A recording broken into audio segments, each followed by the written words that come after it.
Okay. Very good afternoon, everyone. I think I'm audible. And okay. So this is part two. We were able to complete 52 questions, and in 53rd number question, I think the recording stopped, the streaming stopped probably. So we'll take it from where we started, and just a second. Okay. Yeah.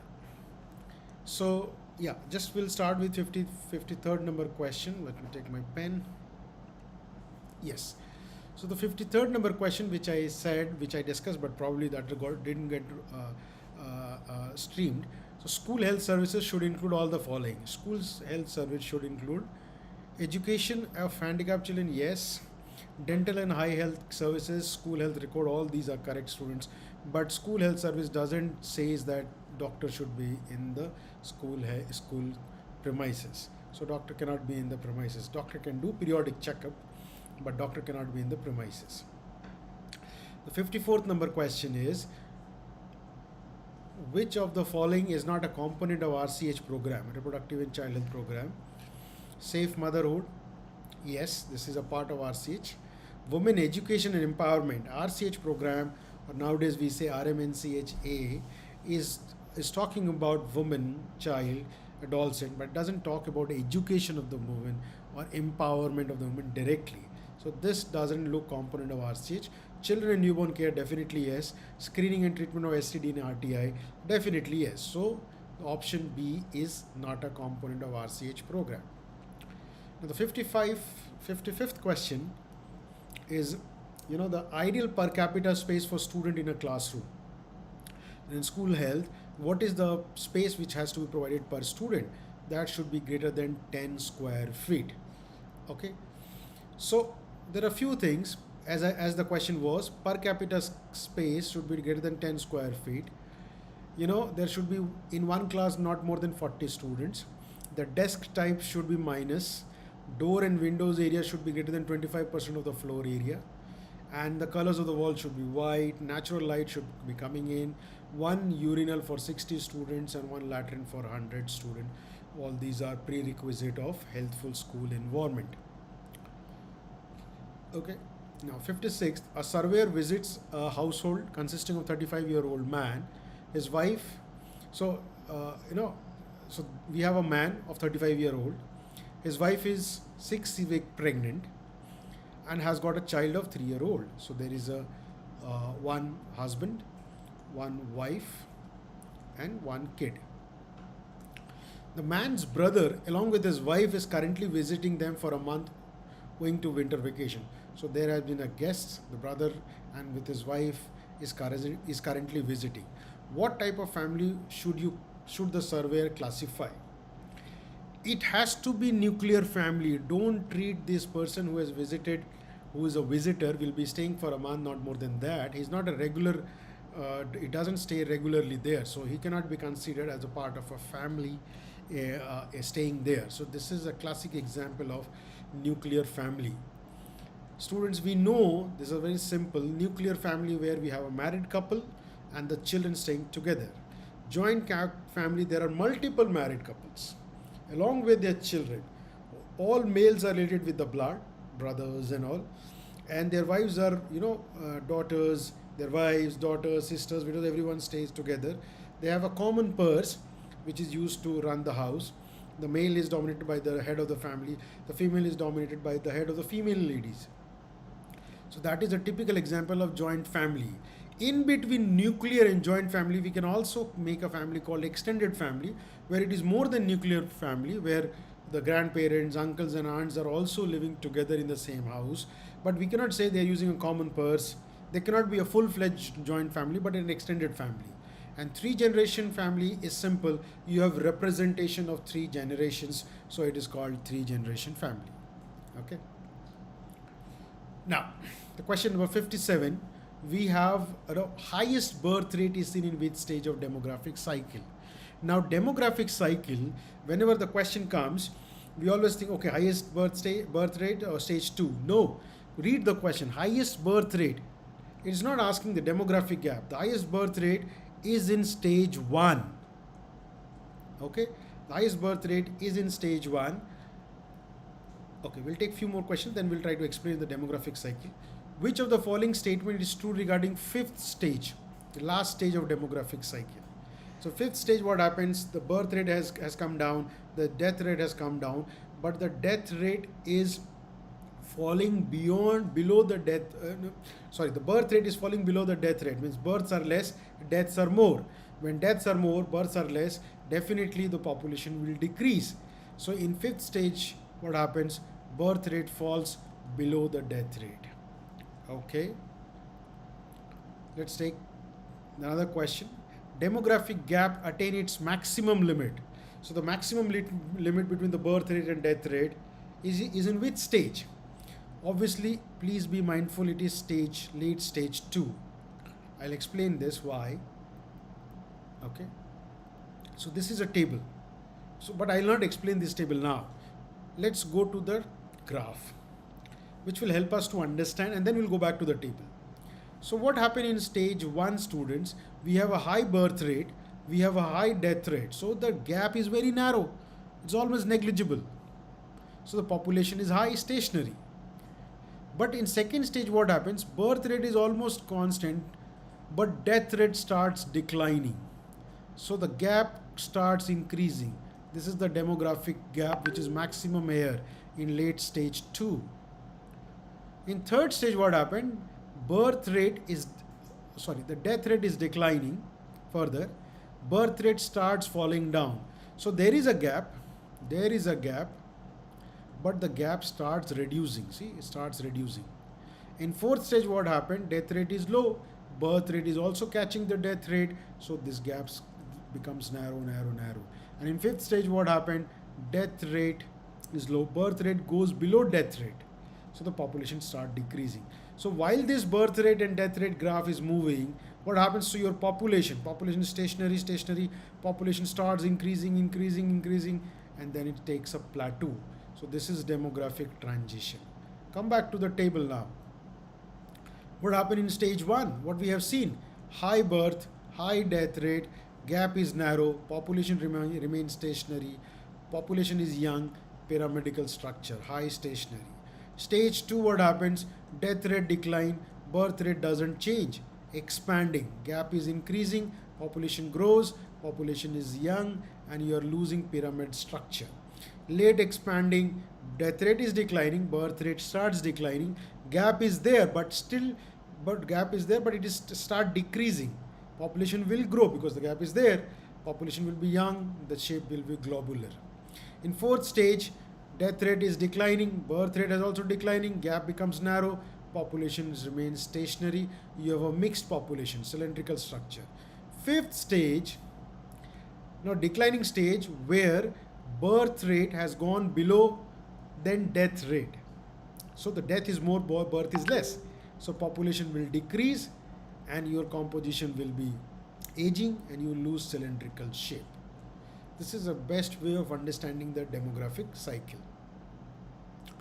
Okay, let's take the 60th question. If you understood that, we will be able to answer this.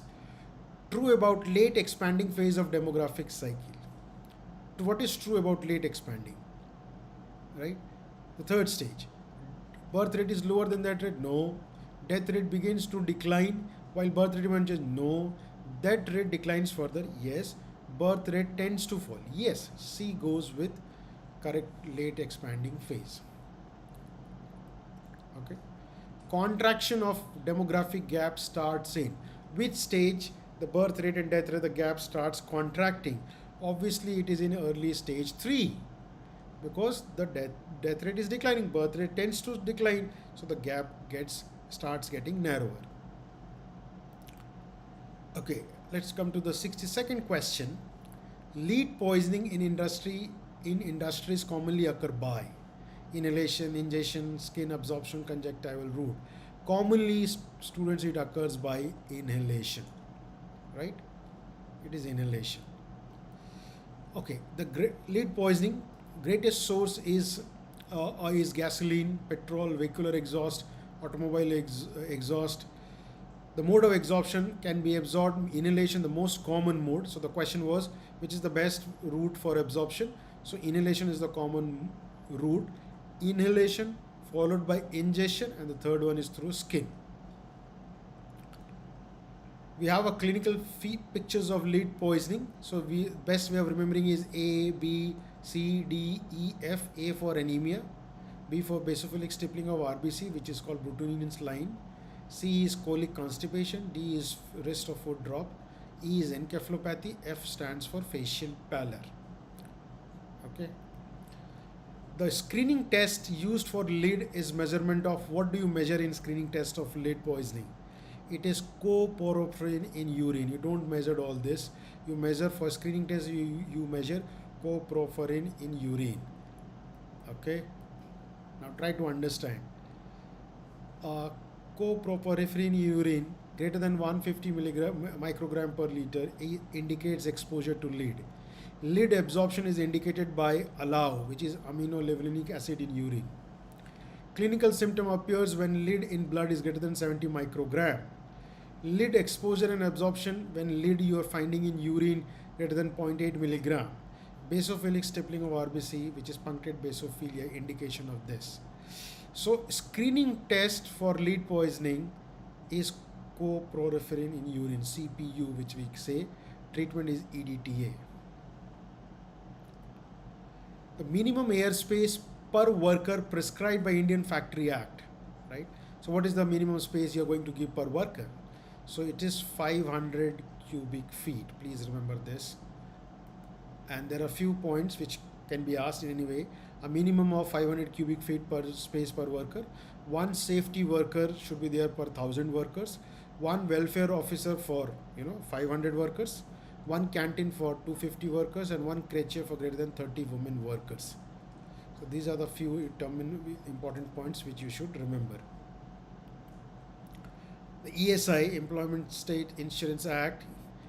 Under ESI, sickness benefit is given for the period of 91 days. Please remember this, 91 days. Ministry covering ESI Corporation of India is Ministry of Labour. There should be no doubt in this, Ministry of Labour. ESI Act 1940. I will also suggest students, before you are going for any exam and you're reading ESI, it will be better because this keeps on changing. Government keeps on modifying things. So it will be better if you can go to the website of ESI also, because that will give you the correct information about this, right? It covers, now what the changes has been made. This covers employees drawing wage not exceeding 21,000. This limit has changed. Earlier it was less. Now it is 21,000 per month. It has exceeded for those who are disabled. For disabled persons, monthly income has been kept 25,000. So it covers employees drawing wages which is not exceeding 21,000. For disability, it can exceed to 25,000. If he's disabled, even if he's earning 24,000, 20,000, he will be covered, not more than that. But those who are not disabled, income less than 21,000 will be included in this. First, it covers all the districts now in 643 districts in 36 states and union territory. The question is, MCQ question point is, Ministry of Labour, Union Ministry of Labour, Union Minister is the chairperson. Employer contribution is 3.25%. Employee contribution is 0.75%. Please remember, 3.25% by the employer and employee is 0.75%. And those earning less than 176 rupees per day is exempted. The ratio of state and central support is 1:8. Okay. Now, the benefits are given. Sickness benefit, the question was asked. 70% of the daily wages will be given for 91 days as a part of sickness benefit in a continuous period of 365 days, means 1 year. Right? To qualify for this benefit, you need to contribute for 78 days at least in a contribution period of 6 months. So in a 6-month period, if you work for 78 days, then you qualify for the sickness benefit and you get for 91 days 70% of the average daily wages. Extended sickness benefits is given for 2 years for 34 diseases which is enlisted, and it is 80% of the wages. Enhanced sickness benefits is given for 7 days in case of vasectomy and 40 days in case of tubectomy. Maternity benefit is given for 26 weeks, which is extendable, which can be extended for 1 month on medical advice at the rate of full wage, subjected to contribution of 70 days in previous to contribution period. So, 26-month maternity benefit, 1 month more can be increased based on medical advice, but the only clause is that you must have served for 70 days into contribution period. Temporary disablement benefit, 90% of the average daily wages till recovery it is given. Permanent disablement benefit, 90% of the wages for loss as worked by the medical board. Dependent benefit, pension at the rate of 90% of the wages.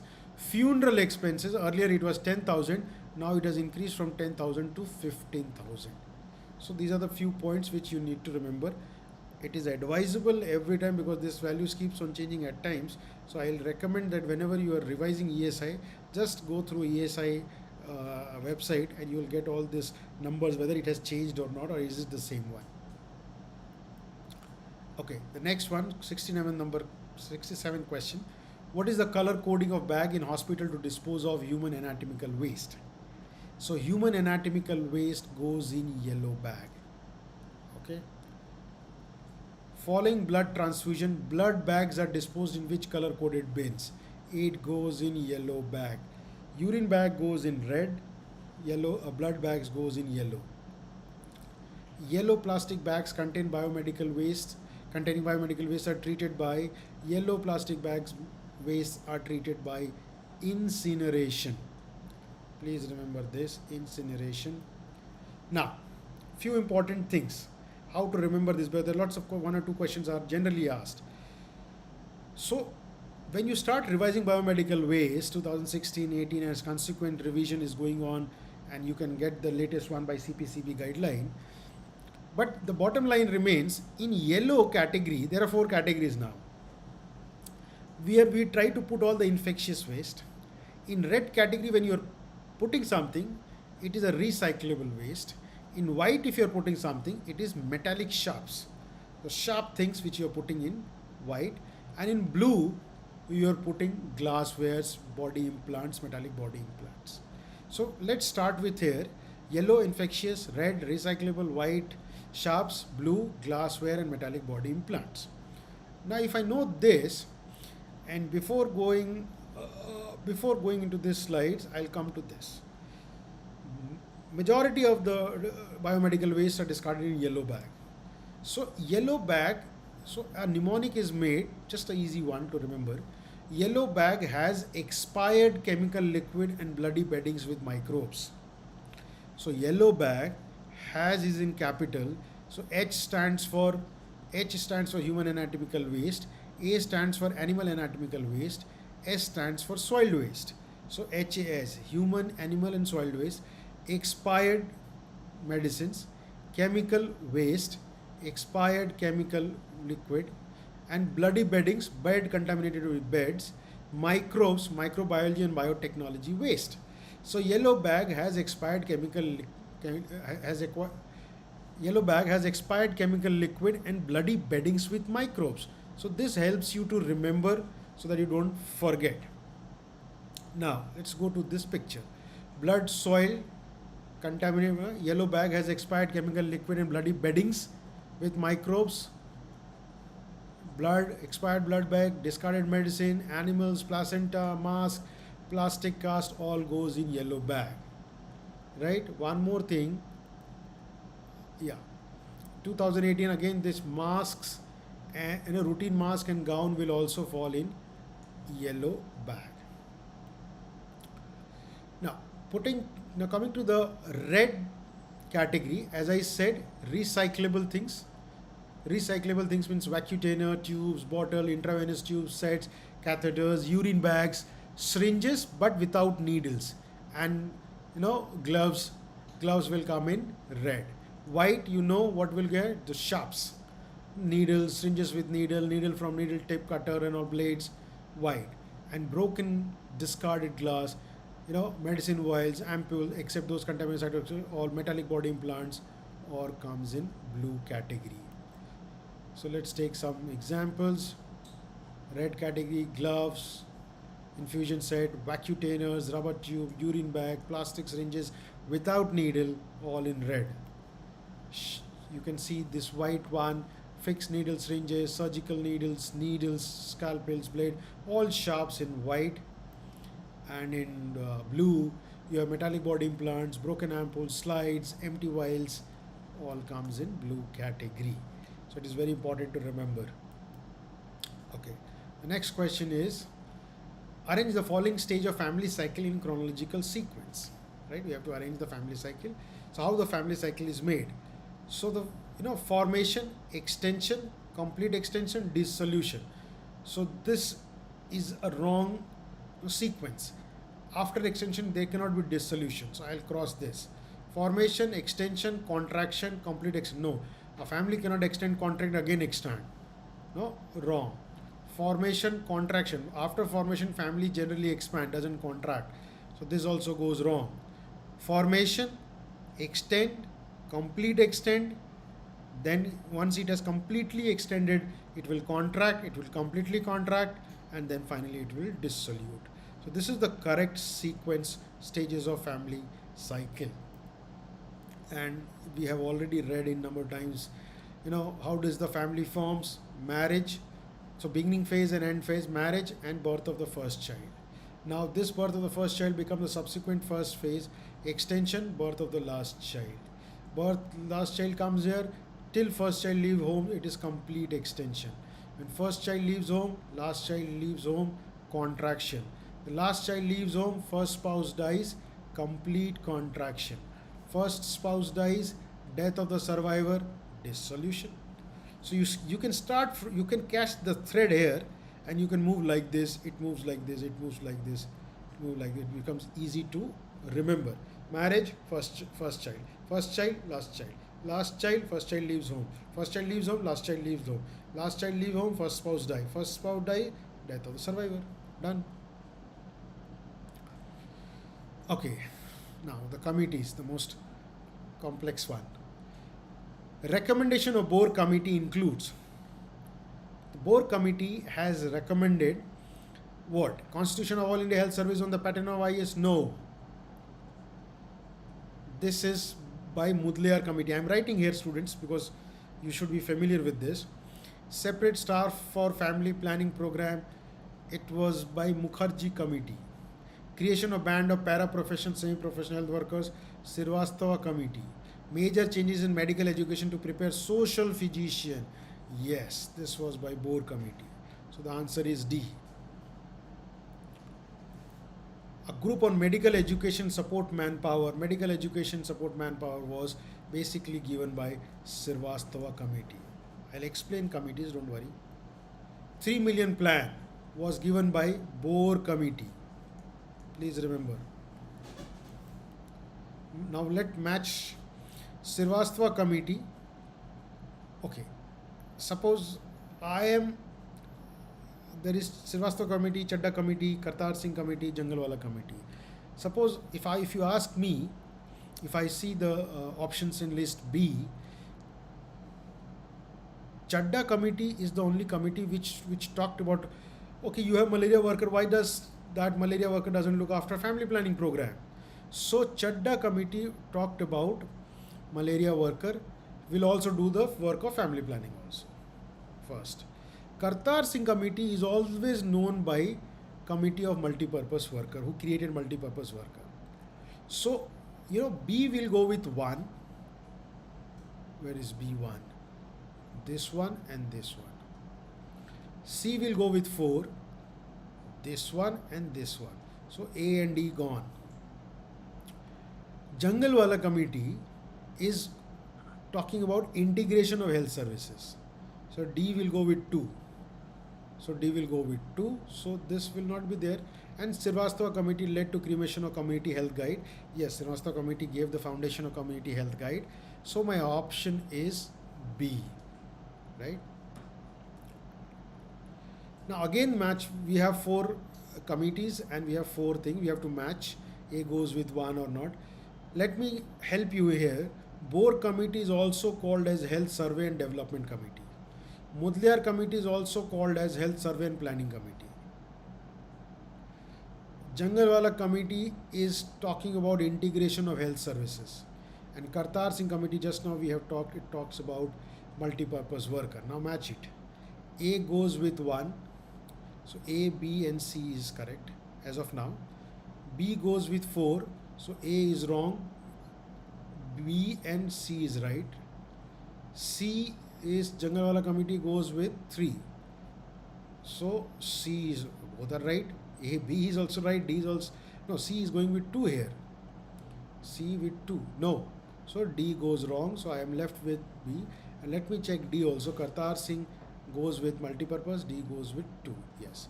So my option is B is correct. Now here we have, in 2 minutes I'll explain all this, the important points, how can you revise your planning committees in one slide. I have the other subsequent slides where also I'll talk, but it's very easy. Boer committee, so let's go one by one so that it becomes easy for you to remember. It's also called, he is Sir William Joseph Boer. Image based question is also asked, who is this gentleman? So Boer committee is also called Health Survey and Development Committee. It talked about short term, long term plan, which is also called 3 million plan, and it talked about social physician, which is 3-month training in community medicine or preventive and social medicine at that time. Short term measure, what Boer said, let's have a PHC for 40,000, let's have 30 bedded hospital, 3 sub-center and 2 medical officers. This was the short term plan. The long term plan, Boer said we should have 75 bedded hospital for 10,000 to 20,000 population. 75 bedded hospital. You should have secondary level unit with 650 bedded hospital and regional level unit with 2,500 bedded. So 75, 650, 250, this was the long term plan, which is also called 3 million plan by Sir William Joseph Boer. So then the India got independence, and then Mudliar was hired, Mudliar committee, and they came up with what Mudliar committee said, that let's continue with what Boer said, 1 PHC for 40,000. Let's continue with that. So Mudliar committee is also called Health Survey and Planning Committee. Their Boer committee was also called Health Survey and Development Committee. Mudliar committee also said that can we constitute All India Health Services examination similar on the pattern of Indian Administrative Service IS examination, that time, 1960s. Mudliar committee also said that can we strengthen the district hospital with specialist services? Can we have a regional organization which can look after the work of districts in the state? So this was all the recommendation of Mudliar committee. Then Chadda committee came. You have to remember, Chadda committee at that time malaria eradication program was in full swing, and we got lots of success in malaria at that time. So Chadda committee said that those people who are working for malaria, can they work for family planning also? Right? So he said that one basic health worker for 10,000 population will do malaria and family planning activity also. No need to keep separate staff. Then Mukherjee committee, then all people went that either the person was working for malaria, they said that they cannot work for family planning. When they were working for family planning, malaria work was hampered. So there was a lot of chaos happening. Then everyone requested the next committee, the Mukherjee committee, that do something on this. What Mukherjee did, said, we'll have a separate staff for malaria, we'll have a separate staff for family planning. So what Chadda said was removed, and then we had a separate staff for family planning and separate staff for malaria.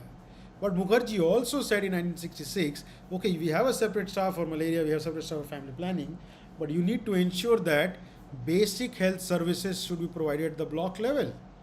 You have lots of resources now, all the basic health services should be given at the block level. They don't have to go to the district, right? And this Jangalwala committee, they said it's also called Committee of Integration of Health Services. What basically it talked about doctors, unified cadre, common seniority. If you have an extra qualification, you will be recognized.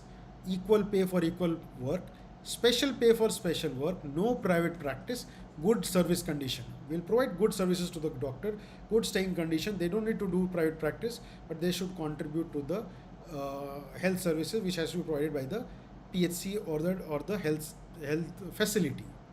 So it talked about, integration of health services, unified cadre, common seniority, extra work for extra payment for special work, equal payment should be there, no private practices, good living conditions, good service condition. You should have a good infrastructure where you can work. So all these things were talked about Jangalwala Committee. Kartar Singh Committee, which is also called Committee on Multi-Purpose Worker under Family Planning. Please remember, Kartar Singh Committee is the committee which changed the PHC norm of Board Committee, which said 40,000 per 40,000 we should have one PSC. Kartar Singh said no, we will have one PSC for 50,000. ANMs to be replaced by female health workers, and all the other workers will be done, all the other work, malaria, vaccination and other thing will be done by male health worker. As I said, Kartar Singh said one PSC for 50,000. There should be sub-center which should cater 3,000 to 5,000 population, 3,000 to 3,500 population. So in one PHC, 50,000 we were expecting 15 to 16 sub-centers. Each sub-center will have one male and one female health worker, and one male health supervisor will supervise male health worker, and one female health supervisor will supervise female health supervisor, and the doctor will be the overall in charge, who will be looking after the entire work of the PHC. This was Kartar Singh. Srivastava Committee is also known as Group on Medical Education and Support Manpower. It talked about, linking between within the community, wanted a creation of paraprofessional, semi-professional health workers. He wanted to have two cadres, multi-purpose workers and health assistant between community level and doctor. So in between community and doctors, there are people, professional workers who are coordinating the work, MPW and health assistant. It also talked about referral services. It also talked about community health guide. Right? It also talked about ROAM scheme, reorientation of medical education, and village health guide, which I've already told.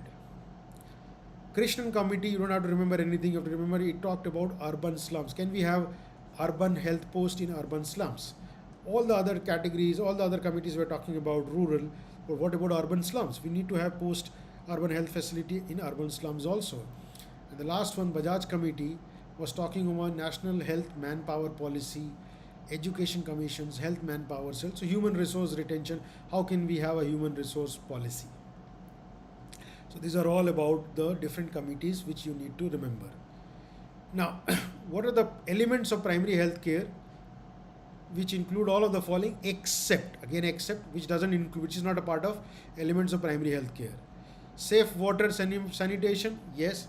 Primary health care requires safe water sanitation. Local endemic disease prevention control, yes. Providing employment to every youth. Primary health care, I'll be suspicious. Primary health care doesn't give opportunity for employment. It doesn't provide employment to youth. Immunization against infectious disease, yes. So D, B, A is correct. C is the answer here because this is not a part of element of primary health care. Now please remember there are 4 principles of primary health care: equitable distribution, community participation, intersectorial coordination, appropriate technology. 4 principle: equitable distribution. In one line I have to make you understand, those who require most should be given more share, those who require less should be given less share. So that is equitable. Equality means equal distribution of thing, whether you require or don't require. Equitable, they are saying, I require more, please give me more. You require less, you should get less. Community participation, you require people, unless and until we don't take care of our health, nobody else can help us. In COVID is the best example when everyone started contributing, participating, wearing masks, hand washing and everything. Intersectorial coordination. Health is not a problem for only health department. Education, agriculture department, fish industry, other departments, rural department, Panchayati Raj, finance department. Every department has to coordinate, and then we can come out. Ministry of Women and Child Development, all the sector has to coordinate for better health services. And technology, appropriate technology. Earlier we used to give example of ORS preparation. That is a classic example. Nowadays, telemedicine. During COVID and post-COVID, telemedicine has become very important. So that is also an example of appropriate technology. Attributes or hallmark of primary health care, we say 4 A's, but I have given here 5 A's. Accessible, your primary health care should be accessible. When I say accessible, it should be accessible for everyone, universally. I say affordable, it means money, economically. I say acceptable. I should accept, you should accept, everyone should accept. South India accept, North India accept, West, East, culturally. Applicable, if you're applying it, it should be scientific. Adaptable, practically. Whether whatever new thing you're bringing, whatever you're doing, is it practical or not? Elements of primary healthcare can be remembered by the word element. E is education, health education. L is local endemic disease prevention control. E is essential drug. M is MCH including family planning. E is expanded program on immunization against vaccine preventable disease. N is nutrition, food supply. T is treatment of common disease and injury. And S is safe water and sanitation. Even students, you don't remember this mnemonics also. Understand when you talk about primary healthcare, the basic things you require: treatment of common disease, safe water, sanitation, food supply, RCH, MCH and family planning, immunization, essential drug, health education. Finish. These are the simple things which you require at the PHC at the ground level. These are the elements of primary healthcare. Emphasis shifted from urban to rural services. So emphasis has shifted from urban to rural. I want to give more focus on rural area than urban area. What is that example? Equitable distribution. A rural area require more, so I'm giving more priority to rural areas. Standpipe in rural area is an example of which principle of primary health care? You are creating a standpipe water supply. It is an example of appropriate technology. Okay. Under NHM, National Health Mission, which committee makes plan for village health? Which committee makes plan for village health? It is Village Health, Sanitation and Nutrition Committee, which is also called VHSNC. Right? You can see this picture. So you have a village where you have people, you have ASHA, and you can see health services is provided, sanitation, water, food supply is all taken care of. So Village Health, Sanitation, Nutrition Committee. Now at the village level we have VHSNC, and the PHC, CHC district hospital we have Patient Welfare Committee, which is also called Rogi Kalyan Samiti, and at district level we have District Health Committee, and state we have State Health Committee. So in VHSNC, it is formed by the Revenue Village and the subcommittee and it should be act as a subcommittee of Gram Panchayat. 15 members team is there. You have a member secretary, which is ASHA, and 10,000 rupees is given to this committee so that they can utilize for the villages health purpose. It can be utilized. So untied fund of rupees 10,000 is given to VHSNC. Now coming to question number 80, monetary benefit is measured in. How do you measure monetary benefit? I want to gain monetarily. I want to gain in money. I want some profit. So which planning, which should be done? It should be cost benefit. Obviously, I want to save money. I want to earn money. I want to save. So cost benefit analysis I have to do. So the answer is cost benefit analysis. Students, the simplest way of understanding cost benefit analysis in health system is that there is a sub-center, for example, now Health and Wellness Center. Now it is also called Ayushman Arogya Mandir. So suppose, can we buy a refrigerator, or can we buy a ILR or refrigerator, whatever, to maintain cold chain? Is it cost benefit or not? Should I buy a refrigerator or a cold ILR for a sub-center or a Health and Wellness Center for Ayushman Arogya Mandir? You may say yes, or I want to see this.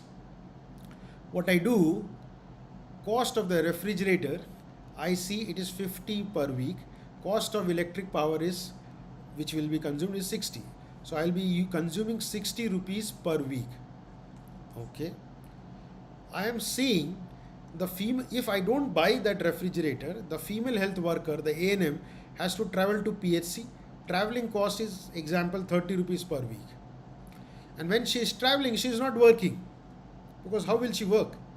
And in that case, we are losing 40 rupees per week because she is absent. So total expenditure is 70 rupees here. So if I buy a refrigerator, I am spending 70 rupees. if I am not buying a refrigerator, I am losing 70 rupees. So if I buy a refrigerator, I will save 10 rupees per week. So cost benefit if I see, so it's better to hire a refrigerator for a sub-center. So this is the way cost benefit analysis is done. Cost effective analysis is, you're giving a treatment of TB patient in a hospital versus you're giving a treatment by DOTS. Obviously DOTS is cost effective. You're covering larger audience and the cost is also less. So it is cost effective analysis. This is not monitored in terms of money. The most comprehensive indicator of cost effective analysis is QALY gain, number of QALY gain. If you remember in the first part, I discussed what is QALY, and I'll repeat that slide. So I am suffering from disease, I am taking an old treatment, students, and that is increasing my QALY by 1.5, my length of life by 2 years, and my quality of life by 0.75, so it is 1.5 QALY. But when I am using the new treatment, the quality of life increases to 4.8 QALY. So obviously I'll go with this. Why will I go with this? Come back to the question. So the best way of understanding the effectiveness of any intervention is how much QALY you have gained. So this is also in treatment, this is also in treatment, but this is better treatment, so I'll go with this. Okay. Now, time taken for any project is estimated by the time taken. So when you do management technique, we use network analysis for time taken for any project. Okay. Critical path in network analysis is the longest path in the network. Please remember, which is called CPM, critical path method, longest path of PERT. Program Evaluation Review Technique. So this is a part of network analysis, and in this network analysis, the longest path which take it is CPM, critical path method. Okay, I'll just go to the, so this is a typical example of PERT chart, PERT, which is a part of network analysis, program evaluation review technique. So you see there are rectangle boxes, 1, 2, 3, 4, rectangle boxes. The rectangles are represented as nodes. These are called as nodes, or in a simple term, events. It is events. You have directions. You see this direction, this direction, this direction. So there are directions. So directional arrow represent the dependent task. So from 1 to 2 you are dependent. From 2 to 4 you are dependent, right? So these are directional arrows. There are diverging arrows. This side also it goes, this side also it goes at the same time. So these are diverging arrow direction, 1 to 2 and 1 to 3. So these are concurrent tasks, means two work can be done simultaneously. From 1 to 2 if the work is going on, and 2 to 4 you are expecting, 2 to 4 work will be done only when 1 to 2 is completed. But 1 and 2 and 1 and 3 can be done simultaneously. So these are concurrent tasks. Dotted lines, you see, these are dotted lines. This indicates a dependent task, but they do not require any resources. Don't require any resources. So this is the start point, this is the end point. So these are the ways the activity is completed.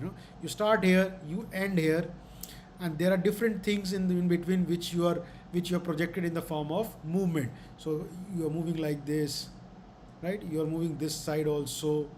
You are moving this side also. There are a number of paths. So just to make it more easier, so you start here, you finish here. So there are a number of paths. So there is one path this way. There is another path. It can be this way.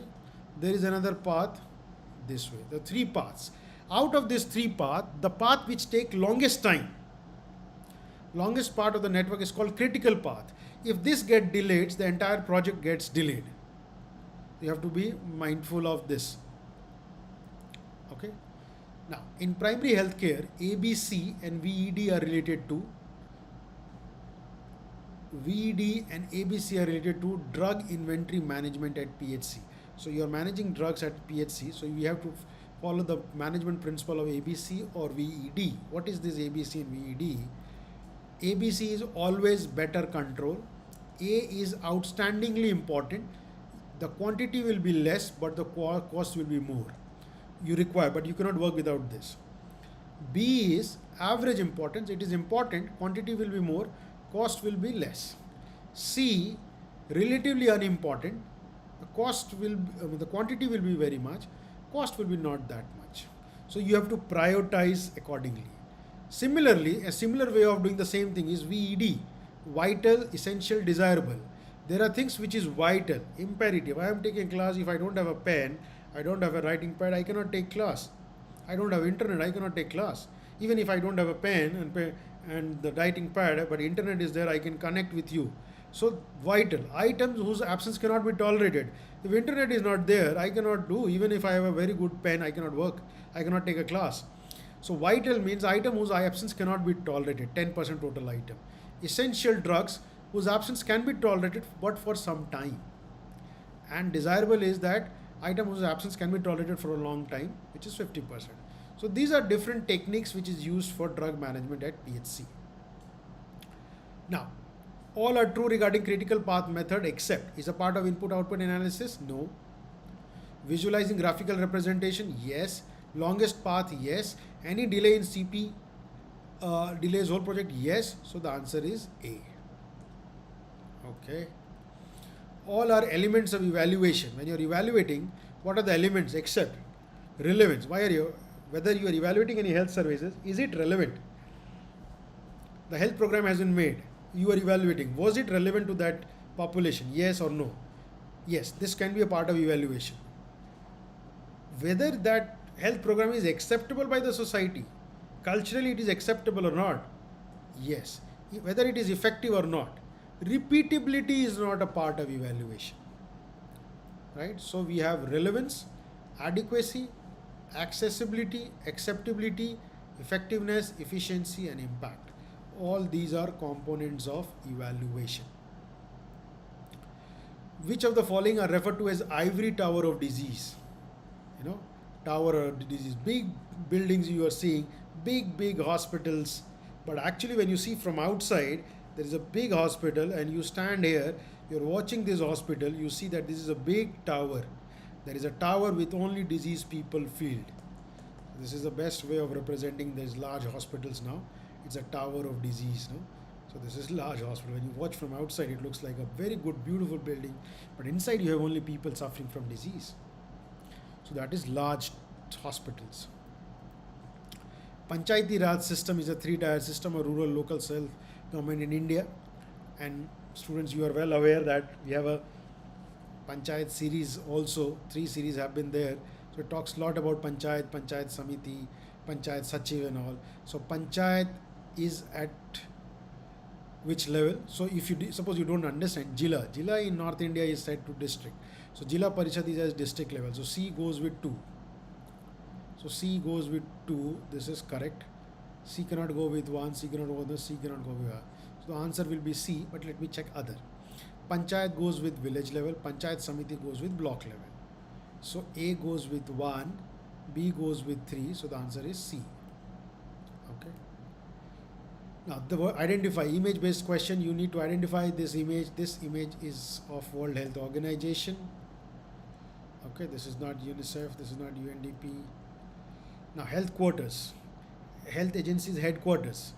WHO headquarters in Geneva, Switzerland. UNICEF, all United Nations bodies headquarters will be in New York, United States. FAO, Food and Agriculture Organization, is in Rome, Italy. Now you match. A goes with 3, A goes with 3, B goes with 2, B goes with 2, and C goes with 1, C goes with 1. So the answer is B. Just for your easy reference, WHO headquarters Geneva, UNICEF, UNDP, UNFPA all in New York, United States, FAO in Italy, Rome, International Red Cross, Geneva, Switzerland, and World Bank, Washington, DC. Okay. UNICEF, GOBI campaign, O stands for, GOBI, O stands for, UNICEF always works for children. Even if you forget, please remember children. So children, if I see oral rehydration, even if you forget, oral rehydration therapy fits for the children because diarrhea is normally more seen in children. So O stands for oral rehydration therapy. Now in GOBI FFF campaign, G stands for growth monitoring of children, O oral rehydration, B breastfeeding, I immunization. And this triple F is female education, female family planning, family spacing, family planning, and food supplements for female. So GOBI triple F campaign, GOBI got ultimately converted into GOBI triple F campaign. All of the following are most important and potential agents which can be used for bioterrorism. Yes, yes, yes, no. TB cannot be used as bioterrorism.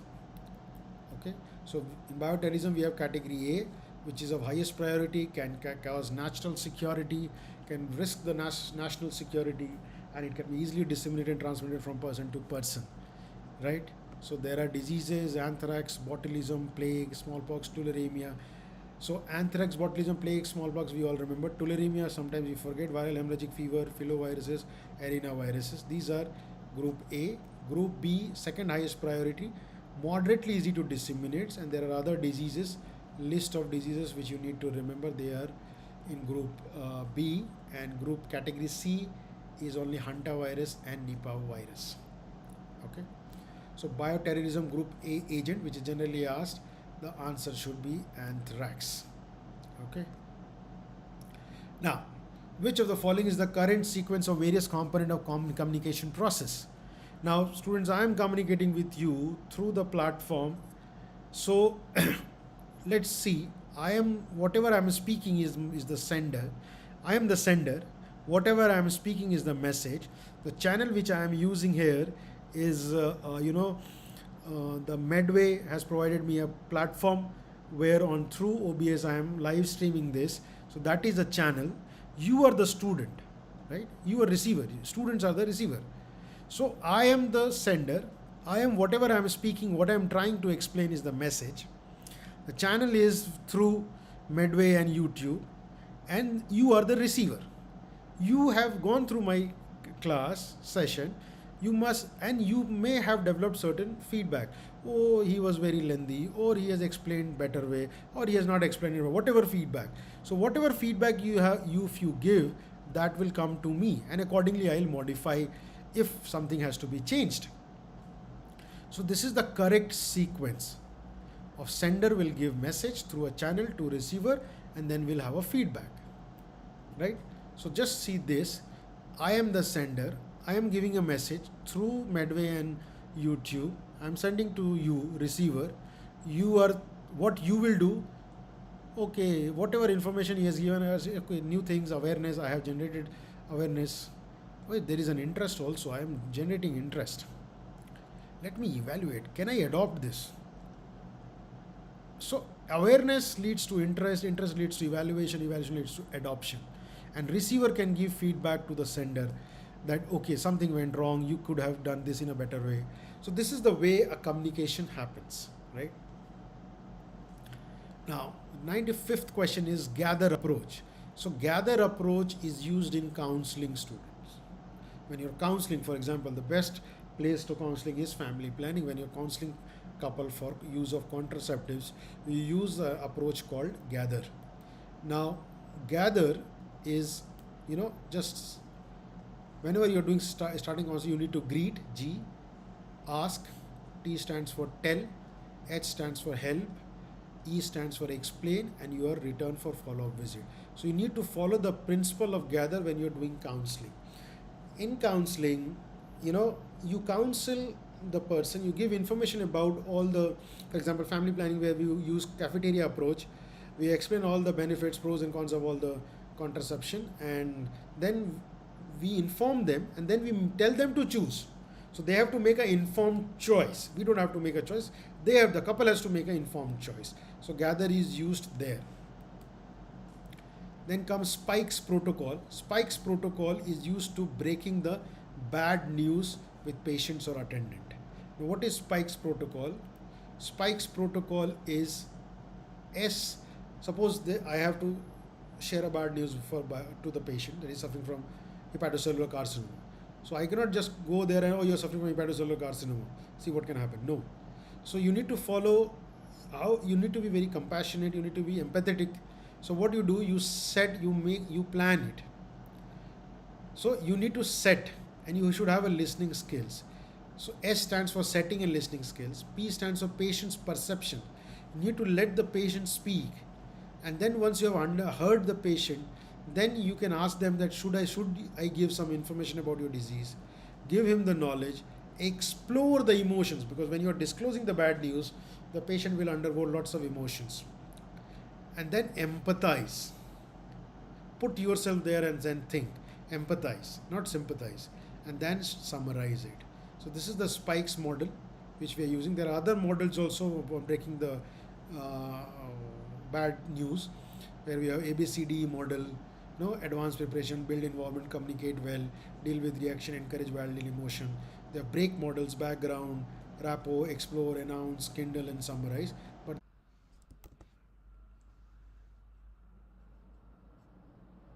am I audible? I don't know. The light got disconnected. The internet got off.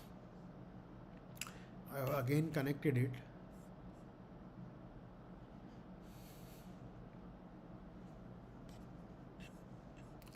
Let me check.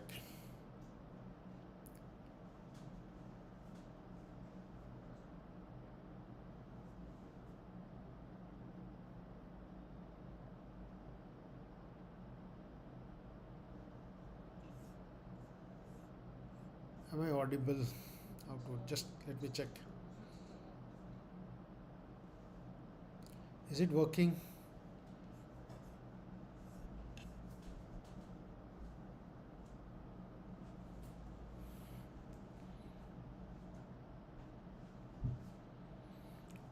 Just something went wrong. The internet got disconnected. Just a second.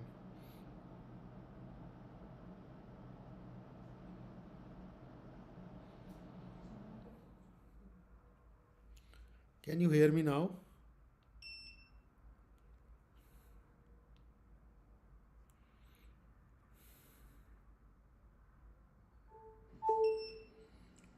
Just something went wrong. The internet got disconnected. Just a second. Yeah, I think I am audible now. Okay. So the 97th question is the most effective method for motivating a couple for adopting family planning practices.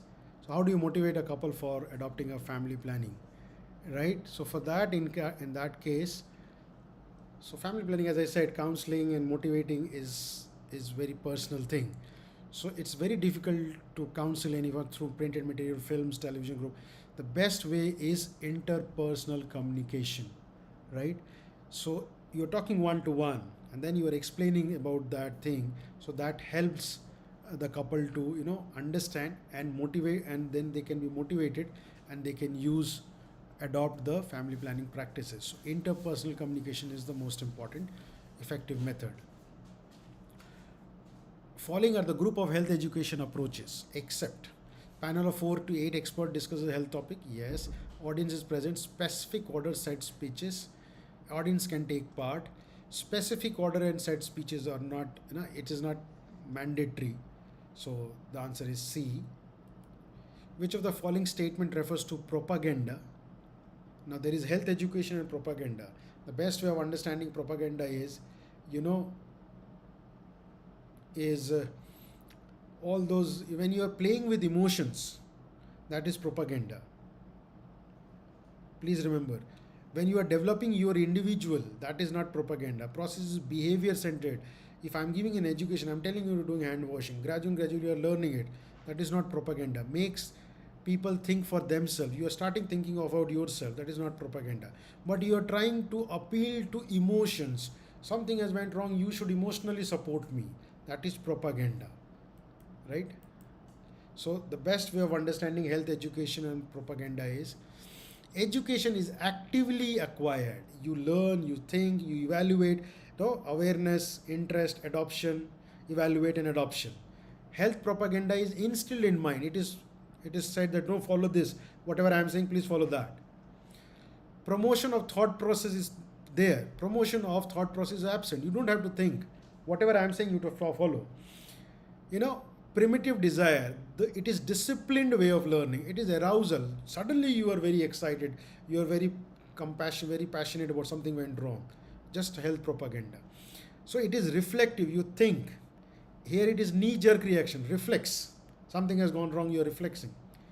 Appeal with a reason. Someone is doing health education, there is a reason. You are appealing with an emotion. It helps in developing individuality, personality. Propaganda sets attitude and behavior. Health education is behavior centered, which was in part of the question, and it is information centered. It is self-reliant activity, is a passive spoon feeding. Okay, and the last question, which I'll stop here. In which model of health education does internalization occurs? It is in motivational models. So there are 3 models. So the internalization happens in motivational model. So let's see the 3 models. We have medical models. Medical model means nothing. I am giving you a health knowledge and I expect you to change your behavior. But this doesn't happen. Knowledge doesn't translate into behavior. Right? So this is the drawback of medical education. It is based on the technical things. I am giving you the knowledge and I am expecting you to change the behavior, which doesn't happen. Motivational model, what happens? 3 stages. You are aware. Okay, some information you have got. You are aware now. You are trying to get motivated, and interpersonal communication plays a role. Interest, whether you have any interest in that. You are then evaluate, and then you do an internalization, which is decision making. And then you take an action. So this is motivational model. But this model also lacks the social environment. Motivational model ignored the social environment, right? They are not including this social environment thing. Behavior changes. For example, I'll give you, if in a house 10 people are hand washing it, and you are the only person who is not hand washing it. And every time you go to the washroom and you see other people also, and everyone is hand washing, gradually you will also learn. So socially, you are surrounded by people who are doing good practices. Gradually you will understand. The social context has to be also taken. Motivation, health education is important, but it is not going to change the behavior to a larger extent. Motivation model is also good, better than health education, but the social context is missing. But when you are trying to change, that is also in one way of explaining is SBCC, social behavioral change communication. The social factors is also considered, then definitely there is a change. Okay, I'll take 101 also. During a vaccination drive, a male patient asked the presiding doctor if the recommended vaccine can lead to impotency. What type of barrier will the doctor be addressing? So the doctor is trying to address the cultural barrier, right? So cultural barrier is also important. In primary healthcare also we talked acceptable culturally. So you're trying to remove the cultural barrier. Okay. So these are 10101 not questions, students. Thank you very much for watching. It was a hectic session, but I hope it will help you in your upcoming exam. Thank you very much. Take care. Bye-bye. Thank you, Medway, also for providing me an opportunity to take a class for the upcoming FMGE exams. Thank you very much. Take care. Bye-bye.